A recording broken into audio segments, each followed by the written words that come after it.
नमस्कार, मैं डॉक्टर छाया सोनी, सहायक आचार्य, शिक्षा संकाय काशी हिंदू विश्वविद्यालय। स्वयं पाठ्यक्रम हिंदी भाषा एवं अध्यापन विधा में आप सभी का स्वागत करती हूँ। आज का मॉड्यूल संख्या 2 भाषा अधिगम एवं शिक्षण शास्त्रीय विश्लेषण, व्याख्यान संख्या 10। आज का शीर्षक है भाषा विज्ञान के घटक। तो इस शीर्षक के अंतर्गत जिन बिंदुओं का आज हम लोग विस्तार से चर्चा करेंगे वे इस प्रकार से हैं।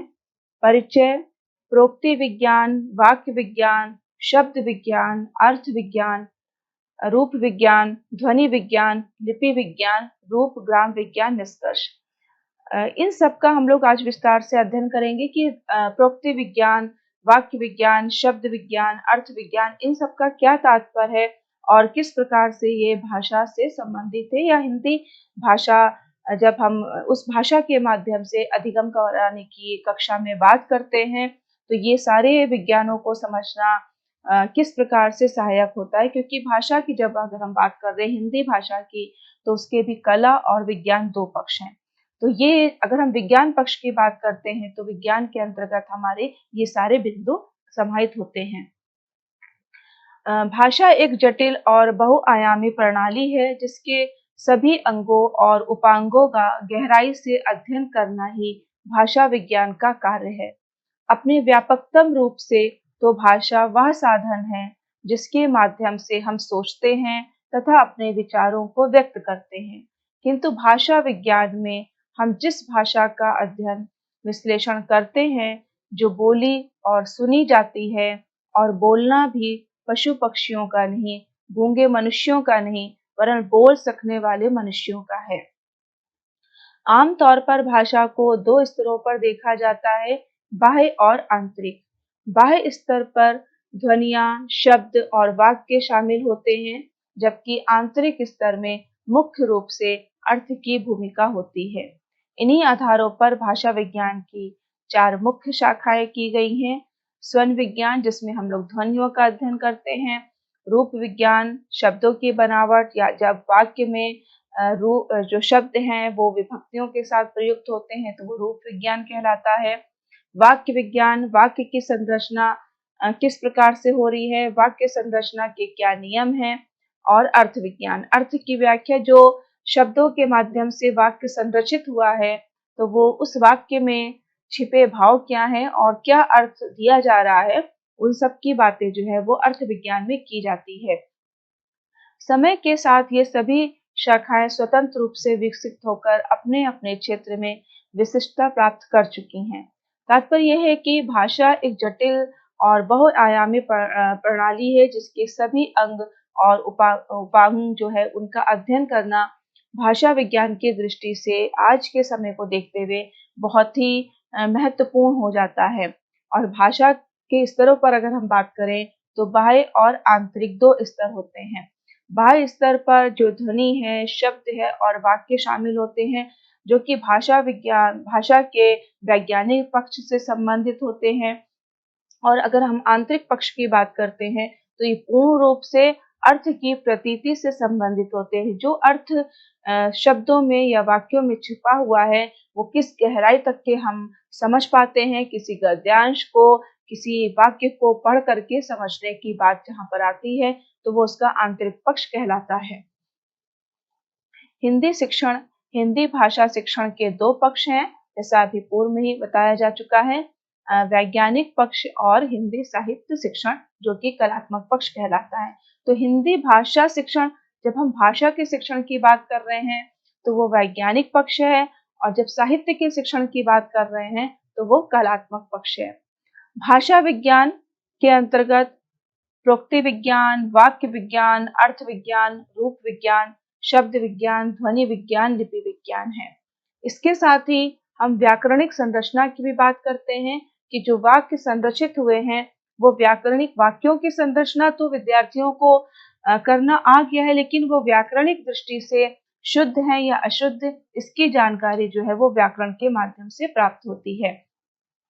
फिर भाषा कौशल, अगर भाषा की बात कर रहे हैं तो उन 4 कौशल बहुत ही प्रमुख होते हैं: सुनना, बोलना, पढ़ना, लिखना। इन चारों कौशलों को किस प्रकार से हम अपने विद्यार्थियों में विकसित कर सकते हैं। और ये जो पूर्व में विभिन्न विज्ञानों की बात हो रही, जो भाषा से संबंधित, उसके शिक्षण से संबंधित विज्ञान है, वो उनको समझ करके ये जो 4 कौशल हैं, सुनना, बोलना, पढ़ना, लिखना, इनको हम किस प्रकार से अपने विद्यार्थियों में बढ़ा सकते हैं। दूसरा जो पक्ष है, जो साहित्य शिक्षण से संबंधित है, जिसको कलात्मक पक्ष कहा जाता है, इसके अंतर्गत गद्य साहित्य, काव्य साहित्य, नाट्य साहित्य, कथा साहित्य, जीवनियाँ, निबंध साहित्य, आत्मकथाएं और कहानियां सम्मिलित हैं। तो ये साहित्य शिक्षण है कि जहाँ पर जो समाज में परंपराएं चल रही हैं, रीति रिवाज चल रहे हैं, तो उनके अनुसार विभिन्न हमारे साहित्यों की रचना की जाती है, साहित्य रचा जाता है और समाज के ही मुद्दों को उन साहित्य के माध्यम से लोगों के सामने परिलक्षित करने का प्रयास किया जाता है। तो ये जो साहित्य शिक्षण है, ये भाषा का ज्ञानात्मक व भावात्मक पक्ष है। इससे भी जो इसको पढ़ने वाले हैं, जो पाठक लोग हैं, उससे उनको ज्ञान प्राप्त होता है कि विशिष्ट समय पर या विशिष्ट समाज में किस प्रकार की परंपराएं चल रही थी, क्या उस समाज में घटनाएं घटित हो रही थी, उसके माध्यम से पाठक परिचित होते हैं और उस तरह के भाव उनके अंदर विकसित होते हैं। जबकि जो हिंदी भाषा शिक्षण है, जो कि वैज्ञानिक पक्ष है, ये पूर्ण रूप से ज्ञानात्मक और क्रियात्मक पक्ष से संबंधित है। यहाँ पर ज्ञान की प्राप्ति होती है, ज्ञान कराया जाता है, साथ ही साथ उससे जो ज्ञान कराना है, उसके लिए क्या कार्य किया जाएगा, किस प्रकार की विधियों का प्रयोग किया जाएगा, उन सबकी यहाँ पर बातें की जाती हैं। तो आइए हम लोग बात करते हैं हिंदी भाषा शिक्षण के वैज्ञानिक पक्ष में, जो कि इसके भाषा विज्ञान से संबंधित है। और भाषा विज्ञान में प्रोक्ति विज्ञान, रूप विज्ञान, अर्थ विज्ञान, वाक्य विज्ञान, ध्वनि विज्ञान, लिपि विज्ञान, इन सब की चर्चा हम लोग करते हैं। तो सर्वप्रथम बात करते हैं प्रोक्ति विज्ञान की। तर्कपूर्ण, क्रम युक्त और आपस में आंतरिक रूप से सुसंबद्ध एकाधिक वाक्यों की ऐसी व्यवस्थित इकाई को प्रोक्ति कहते हैं, जो संदर्भ विशेष में अर्धघोतन की दृष्टि से पूर्ण हो। अर्थात ये कहा जा सकता है कि प्रोक्ति में एक से अधिक वाक्य होते हैं और इन वाक्यों का क्रम तर्कपूर्ण होता है। मतलब जो प्रोक्ति है वो 1, 2, 3, 4 वाक्यों से संबंधित हो सकती है, उससे अधिक वाक्यों से भी संबंधित हो सकती है, लेकिन उन वाक्यों की जो संरचना हो रही है या उन वाक्यों को जो स्थापित किया जा रहा है, वो एक क्रम के अनुसार स्थापित किया जाता है। ये आंतरिक रूप से आपस में सुसंबद्ध होते हैं। ये वाक्य आपस में मिलकर संदर्भ विशेष में अर्थ की दृष्टि से पूर्ण होते हैं। एक क्रम में इनको व्यवस्थित करते हैं और आपस में वो सारे जो वाक्य हैं, एक से अधिक वाक्य हैं, वो आपस में संबंधित होते हैं और किसी विशेष संदर्भ में अर्थ को परिलक्षित करते हैं। ये वाक्य तर्कपूर्ण, क्रमायुक्तता, आपस में सुसंबद्धता तथा अर्धघोतन की दृष्टि से पूर्णता के कारण एक इकाई के रूप में भी कार्य करते हैं। क्योंकि अगर उसमें से एक भी वाक्य को हटा दिया जाएगा, तो शायद जो अन्य वाक्य हैं उनका अर्थ अपने में पूर्ण नहीं हो पाएगा, वो अपूर्ण अर्थ को प्रकट करेंगे। इस कारण से कहा जा रहा है कि जितने भी, जब हम प्रोक्ति की बात करते हैं, तो उसके अंतर्गत जितने भी वाक्य हैं वो आपस में संबंधित हैं और एक दूसरे पर आधारित होते हैं। एक दूसरे पर आधारित होकर ही वो पूर्ण रूप से किसी भी अर्थ की प्रतीति कराते हैं। उपरोक्त से स्पष्ट है कि तर्कपूर्ण, क्रमयुक्तता, आंतरिक रूप से आपस में एकाधिक व्यवस्थित तथा संदर्भ विशेष आदि को छोड़ा जा सकता है, क्योंकि यदि वाक्य सुसंबद्ध है तो उनका क्रम तर्कपूर्ण ही होगा तथा वे आंतरिक रूप से जुड़े भी होंगे।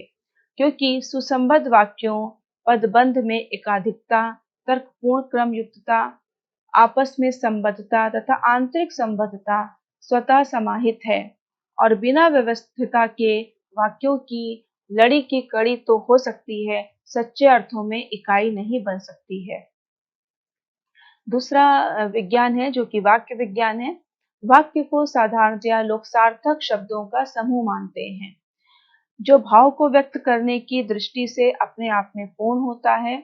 इस प्रकार पूर्ण अर्थ प्रतीत करने वाले शब्दों के समूह को वाक्य कहते हैं। भाषा की दृष्टि से वाक्य की प्रमुख विशेषताएं इस प्रकार से हैं। जो वाक्य है वो अर्थ की पूर्ण रूप से अभिव्यक्ति करता है और वाक्य में सार्थक शब्दों का समूह है। अगर ऐसे शब्दों का समूह है जो कि किसी भी अर्थ की प्रतीति नहीं करा रहा है, तो उसको वाक्य नहीं कहा जाएगा। तो इस प्रकार से स्पष्ट है कि जहाँ पर जो सार्थक है, अर्थ से परिपूर्ण है, उन शब्दों का जब हम वाक्य में प्रयोग करते हैं या उन शब्दों के सम्मिलन से वाक्य की संरचना होती है, तो वो वाक्य विज्ञान कहलाता है। इसकी कुछ विशेषताएं हैं। वाक्य भाषा की सहज इकाई है। वाक्य में एक शब्द या जिसको पद कह रहे हैं वो भी हो सकता है और एक से अधिक भी। वाक्य में अर्थ की पूर्णता हो सकती है और नहीं भी। वाक्य व्याकरणिक दृष्टि से पूर्ण होते हैं। व्याकरणिक पूर्णता कभी-कभी संदर्भ पर भी निर्भर करती है। वाक्य में प्रत्यक्ष या परोक्ष रूप से कम एक समापिका क्रिया का भाव भी अवश्य होता है। शब्द विज्ञान। शब्द विज्ञान शब्द का विज्ञान है। इसमें शब्द और उससे संबद्ध उन सारे अध्ययनों का रखा जाता है जो भाषा विज्ञान की पारंपरिक शाखाओं ध्वनि विज्ञान, रूप विज्ञान और अर्थ विज्ञान में नहीं रखे जा सकते हैं। अर्थात जहाँ पर हम शब्दों की बात करते हैं, शब्दों की बनावट की बात करते हैं, उनकी उत्पत्ति की बात करते हैं, उनके विकास की बात करते हैं, तो इन सारी चीज़ों का जहाँ अध्ययन किया जाता है उसको शब्द विज्ञान कहते हैं। जो भाषा विज्ञान की जो पारंपरिक शाखाएं हैं, ध्वनि विज्ञान, रूप विज्ञान तथा अर्थ विज्ञान में इसको नहीं रखा जा सकता, ये इससे अलग है। शब्द अर्थ के स्तर पर भाषा की लघुतम स्वतंत्र इकाई है। इस परिभाषा में शब्द के संबंध में मुख्यतः दो बातें कही गई हैं जो इसकी विशिष्टता मानी जा सकती है। पहली मुख्य बात, यह अर्थ के स्तर की लघुतम इकाई है। जहाँ पर अर्थ को प्रकट करना होता है तो ये उस स्तर की सबसे छोटी इकाई है, अर्थात इसका एक स्पष्ट अर्थ होता है जो अर्थ स्तर पर लघुतम वाक्य, उपवाक्य, पदबंध तथा पद की तुलना में होता है। यदि ध्वनि के स्तर की लघुतम इकाई नहीं है, क्योंकि इसमें एक ध्वनि भी हो सकती है और एक से अधिक भी। दूसरी जो मुख्य बात है, यह इकाई स्वतंत्र है, अर्थात प्रयोग में या अर्थ व्यक्त करने के लिए इसे किसी और की सहायता की आवश्यकता नहीं होती है। अ उपसर्ग भी अर्थ के स्तर पर लघुतम इकाई नहीं है और ता प्रत्यय भी सुंदरता, किंतु ये शब्द नहीं माने जा सकते क्योंकि अर्थ की लघुतम इकाई होते हुए भी इनका अकेले प्रयोग नहीं हो सकता है। इनके अर्थ की सार्थकता किसी के साथ होने अर्थात पूर्णता अपूर्णता पर ही निर्भर करती है और उसी रूप में ये प्रयोग में आ सकते हैं। इसके विरुद्ध पूर्ण एक शब्द है क्योंकि इसमें उपयुक्त दोनों बातें हैं और ये लघुतम इकाई भी है और स्वतंत्र व अपने आप में पूर्ण इकाई भी है। अर्थ विज्ञान किसी भी भाषिक इकाई वाक्य, वाक्यांश, रूप, शब्द, मुहावरा आदि को किसी भी इंद्रिय प्रमुखता कान, आँख से ग्रहण करने पर जो मानसिक प्रतीति होती है वही अर्थ है।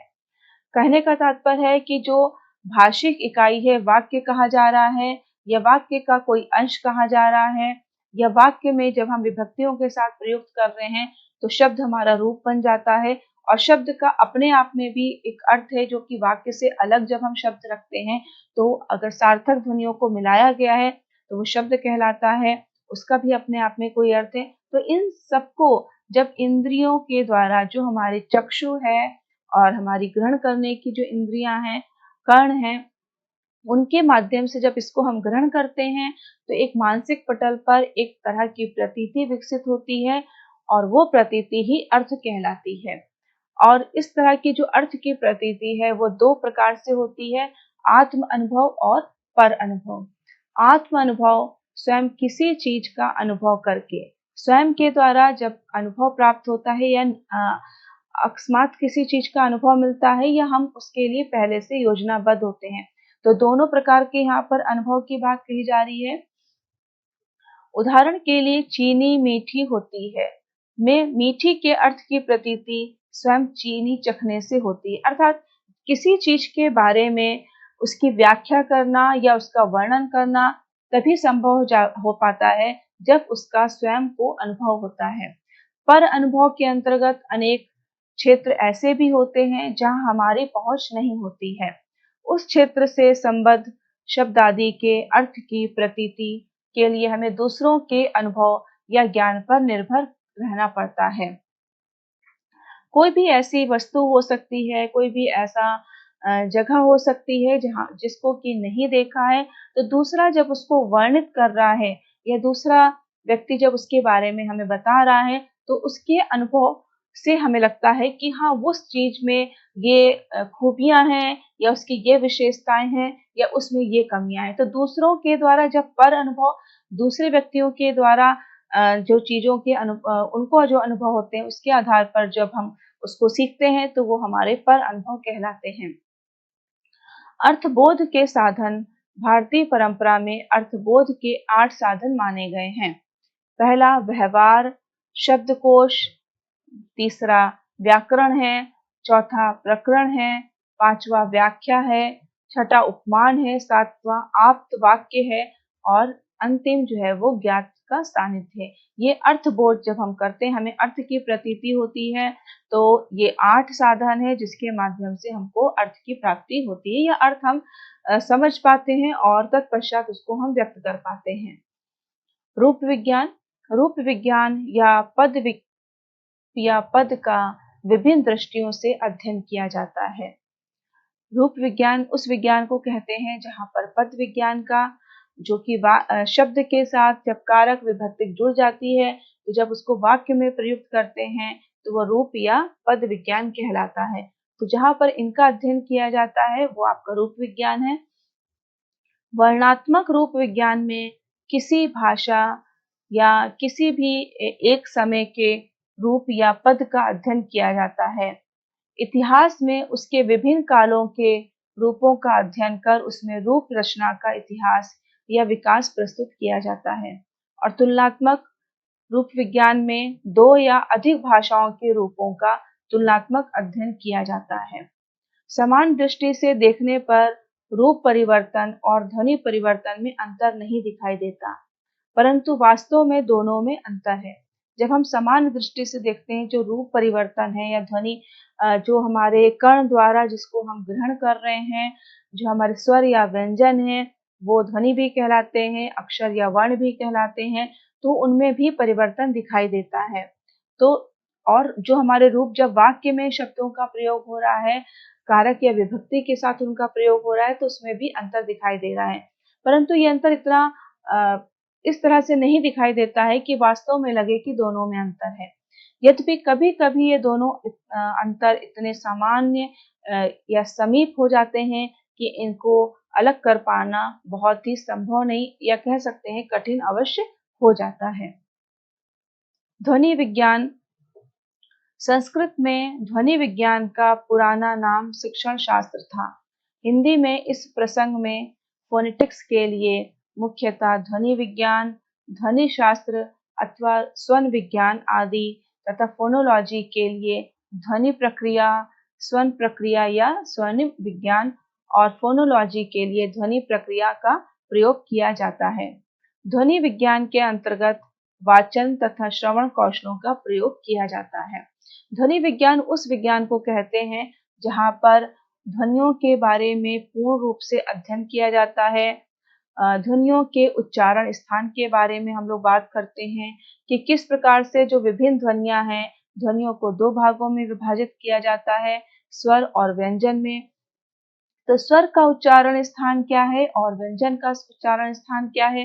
कुछ ऐसे अक्षर होते हैं, ध्वनि होते हैं जो कि हमारे कंठ से निकलते हैं, कुछ ऐसे अक्षर होते हैं जो कि जीवा के द्वारा निकलते हैं, कुछ तालव से संबंधित होते हैं। तो विभिन्न अक्षर या जिनको हम 2 भाग में कर सकते हैं, स्वर और व्यंजन, तो इनको किस आधार पर हम विभाजित कर सकते हैं और ऐसे कौन-कौन से आधार हैं जिनके जहाँ से इनका उच्चारण होता है।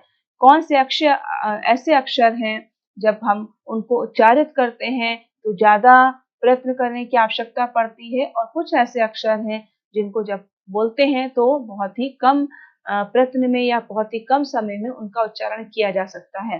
तो उन सारी चीज़ों का अध्ययन जो है वो ध्वनि विज्ञान में किया जाता है।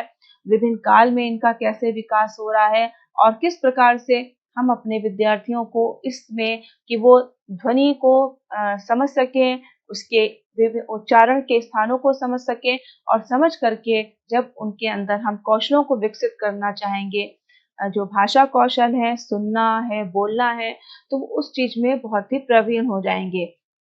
क्योंकि अगर किसी के द्वारा कोई अशुद्ध अक्षर बोला जा रहा है तो वो उसको समझेंगे कि श और सा में क्या अंतर है, इसके उच्चारण स्थान क्या-क्या हैं और जब कहाँ किस किस संदर्भ में सा अक्षर उचित है और किस संदर्भ में श अक्षर उचित है, तो इसको समझ पाएँगे जबकि उनको ध्वनि विज्ञान का ज्ञान होगा। आगे के व्याख्यानों में हम लोग इस पर विस्तार से चर्चा करेंगे। फिर आती है बात लिपि विज्ञान की। भाषा अपने मूल रूप में ध्वनि पर आधारित है। ध्वनियाँ ही उच्चरित होती हैं और सुनी जाती हैं। इस प्रकार भाषा की काल और स्थान की दृष्टि से सीमा है। ये केवल तभी सुनी जा सकती है जब बोली जाती है तथा यहीं तक सुनी जा सकती है जहाँ तक ध्वनि या आवाज़ जा सकती है। काल और स्थान की इस सीमा के बंधन से भाषा को निकालने के लिए लिपि का जन्म हुआ। निश्चय ही भाषा के विकसित हो जाने के बाद ही लिपि का विकास हुआ। अर्थात कि जो भाषा है वो किस लिपि में से संबंधित है, उसकी जानकारी हमें लिपि विज्ञान से मिलती है कि काल और स्थान के संबंध में जब हम भाषा की बात करते हैं तो किस तरह से लेखन का जो पक्ष है भाषा का, 2 पक्ष होते हैं, एक मौखिक पक्ष है और एक लिखित पक्ष है। तो लिखित पक्ष में जब हम कोई भी विचार या धारणा है उसको लिखित रूप में संरक्षित रखते हैं जिससे कि वो आगे की जो पीढ़ी है उसको हस्तांतरित हो सके, तो कौन से ऐसे आकार बनते हैं, उन आकारों को ही लिपि में सम्मिलित करते हैं या उनको ही हम लिपि कह सकते हैं। तो कैसे उसका विकास हो रहा है, उन ध्वनियों को हम कैसे उच्चारित करते हैं और जो सुना जा रहा है जो सुना जा रहा है वही समझा जा रहा है। काल और स्थान की दृष्टि से भी हम उसकी बात कर सकते हैं कि जो बोली है वो कहाँ तक सुनी जाती है और कहाँ तक उसकी आवाज़ पहुँचती है। इन सारी चीज़ों का अध्ययन जो है वो ध्वनि विज्ञान में किया जाता है। लिपि और भाषा का संबंध यह है कि भाषा अपने मूल रूप में ध्वनियों पर आधारित है। लिपि में उन ध्वनियों या कह सकते हैं कि कुछ भाषाओं में शब्दों का या उन रेखाओं द्वारा उसको व्यक्त करते हैं। जो लिपि है उनमें जो ध्वनियाँ होती हैं या शब्द होते हैं उनको उन रेखाओं के द्वारा व्यक्त करते हैं। अर्थात कह सकते हैं कि लिपि जैसा कि एक आकार को प्रदर्शित करता है। जो ध्वनि है आ, क, ख, तो ये कैसे उच्चारण हो रहा है, ये बात ध्वनि विज्ञान में की जा रही है। विभिन्न स्थानों की बात हो रही है, वर्गों की बात हो रही है कि तालु से जो उच्चारण हो रहा है वो तालव वर्ग में आता है, जो कंठ से उच्चारण अक्षरों का हो रहा है वो कंठोटे वर्ग में आता है। तो वहाँ पर जो ध्वनि उच्चारित हो रही है ये हम उसको देख पा रहे हैं कि बोलने पर जैसे ही बोला जाता है तो हमारे मानसिक पटल पर उसकी एक प्रतिमा बन जाती है कि उसका एक आकार बन जाता है। तो वो आकार कैसे विकसित हुआ है, जो रेखाओं के माध्यम से जो विशिष्ट अक्षर थे उनके आकारों का निर्माण हुआ है। तो उन रेखाओं का अध्ययन जो है वो लिपि विज्ञान में किया जाता है या कह सकते हैं कि लिपि में जो विभिन्न ध्वनियाँ हैं उनको रेखाओं के माध्यम से ही व्यक्त करते हैं। लिपि विज्ञान के अंतर्गत अक्षर बोध और उसके उच्चारण का भी महत्व दिया जाता है कि अक्षरों को हम बोध कर सकें, समझ सकें कि कुछ अक्षरों में जो उनकी लिखावट है या रेखाएँ हैं वो कहीं न कहीं आपस में संबंधित दिखती हैं, लेकिन बहुत ही ऐसा अंतर है कि जिसको कहा जा सकता है कि वो ना के बराबर अंतर है। तो उस अंतर को समझ पाना, अपने विद्यार्थियों को उस अंतर को बता पाना, जब वो अंतर को समझ पाएँगे तब वो उस विशिष्ट अक्षर के बारे में अच्छी-सी जानकारी ले सकेंगे और जैसे ही अक्षर की बात आएगी तो वो उसकी प्रतिमा या उसका आकार उनके मानसिक पटल पर तुरंत आ जाएगा। तो यह जो लिपि विज्ञान है उसमें अक्षर बोध के बारे में बताना, उच्चारण उन अक्षरों का उच्चारण किस प्रकार से किया जाएगा इसके बारे में बात महत्व क्या है, इसके बारे में भी जानकारी हमें लिपि विज्ञान के द्वारा मिलती है। साथ ही साथ अक्षरों का विभाजन जो कि स्वर और व्यंजन में किया गया है, ये भी कि स्वर और व्यंजन के लेखन का तरीका क्या होगा, ये भी हमें लिपि विज्ञान से पता चलता है। रूप ग्राम विज्ञान, इसके अंतर्गत रूप ग्रामों और संरूपों का अध्ययन किया जाता है। रूप ग्राम विज्ञान का आधार रूप या पद है। रूपात्मक भाषाओं के अध्ययन में इसका प्रयोग होता है। भाषा में प्रयुक्त प्रत्येक पद को सार्थक अवयवों जिसको कि रूपिम और संरूपों में विभाजित किया जाता है। ये विभाजन अर्थ के आधार पर होते हैं। रूपिम प्रायः 4 रूपों में प्राप्त होते हैं: स्वतंत्र रूप तत्व, बद्ध रूप तत्व, मिश्र रूप तत्व, संयुक्त या जिसको कहते हैं समस्त रूप तत्व। एक रूप तत्व के विभिन्न रूपों को संरूप कहते हैं। सर्वाधिक प्रचलित रूप तत्वों को रूपिम की संज्ञा दी जाती है, शेष को संरूप कहा जाता है। अर्थात रूप ग्राम विज्ञान वह विज्ञान है जहाँ पर हम रूप ग्रामों और जो संरूप है उनके अध्ययन किया जाता है। जैसा पहले ही कि वाक्य में जब शब्द प्रयुक्त होता है तो रूप या पद कहलाता है। इसमें जो मुख्य रूप से अवयव आते हैं उनको रूपिम और संरूप कहा जाता है और अर्थ के आधार पर इनका विभाजन किया जाता है कि वो जो शब्द है वो वाक्य में जब प्रयुक्त हो रहा है रूप और पद के रूप में तो उसका क्या अर्थ निकल रहा है, इसके आधार पर हम इसका विभाजन भी कर लेते हैं। कुछ पद जो है वो अपने आप में स्वतंत्र होते हैं, उनका किसी दूसरे शब्द या विभक्ति कारक से उनका कोई संबंध नहीं होता है, वो अपने आप में स्वतंत्र होकर के अर्थ की अभिव्यक्ति कर लेते हैं। कुछ जो है वो बद्ध होते हैं रूप तत्व जो कि आपस में संबंधित होते हैं। जब तक कि एक शब्द को या रूप को नहीं समझा जाएगा तब तक दूसरे पद या रूप का अर्थ समझ में नहीं आएगा, तो वो आपस में संबंधित होते हैं।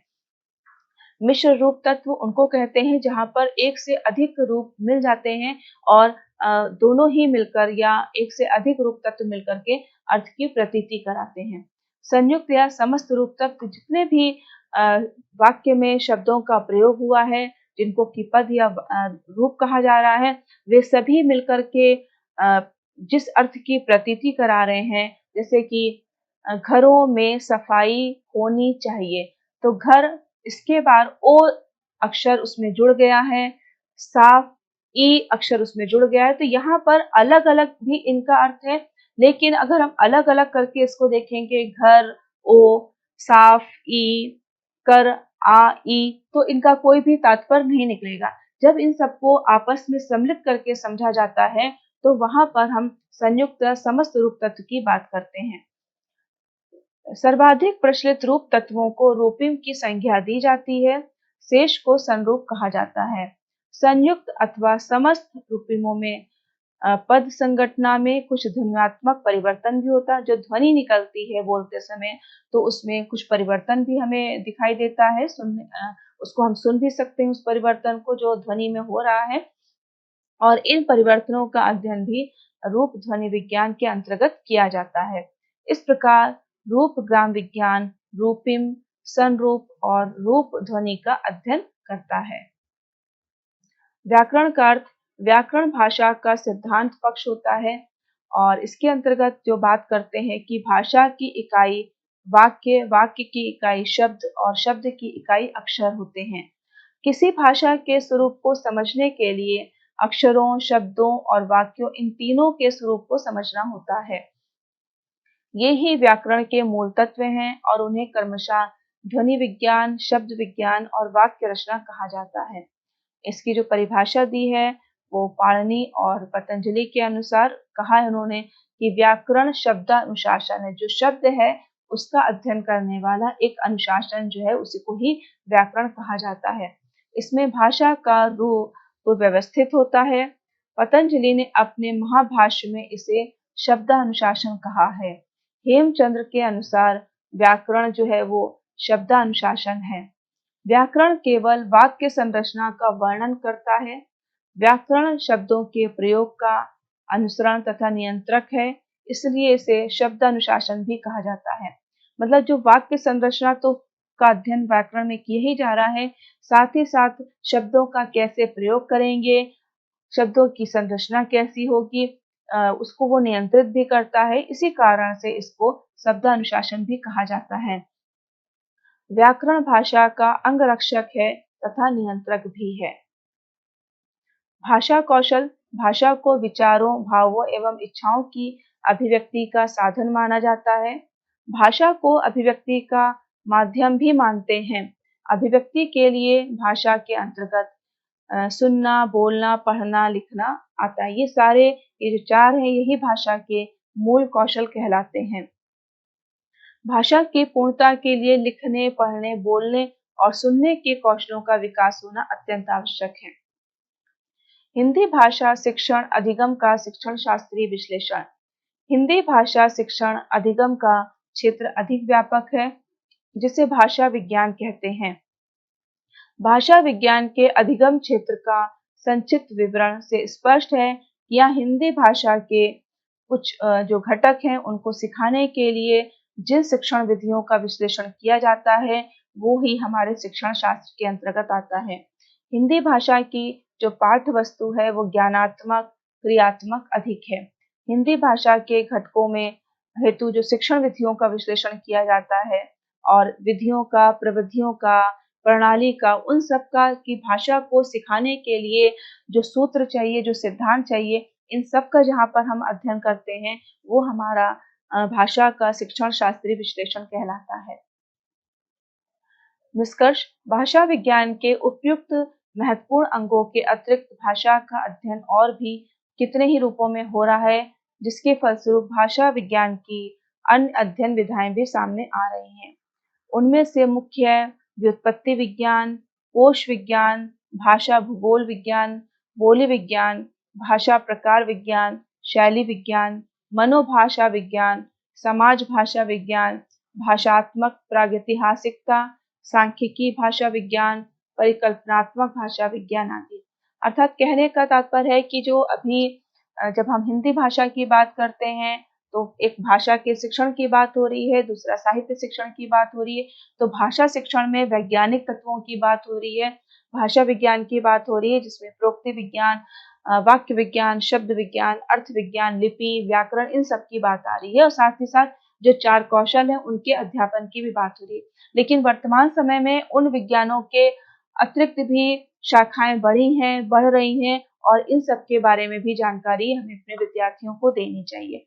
तो इस प्रकार से इस व्याख्यान में हम लोगों ने जो हिंदी भाषा का वैज्ञानिक पक्ष था, जो कि बच्चों को ज्ञानात्मक से संबंधित है, साथ ही साथ क्रियात्मक की जो ज्ञान प्राप्त हो रहा है, अध्ययन अध्यापन का कार्य हो रहा है, वो किस क्रिया के माध्यम से हो रहा है, इस पर हम लोगों ने चर्चा की है, बात करी है। आशा है ये व्याख्यान आपके लिए लाभान्वित हुआ होगा। धन्यवाद।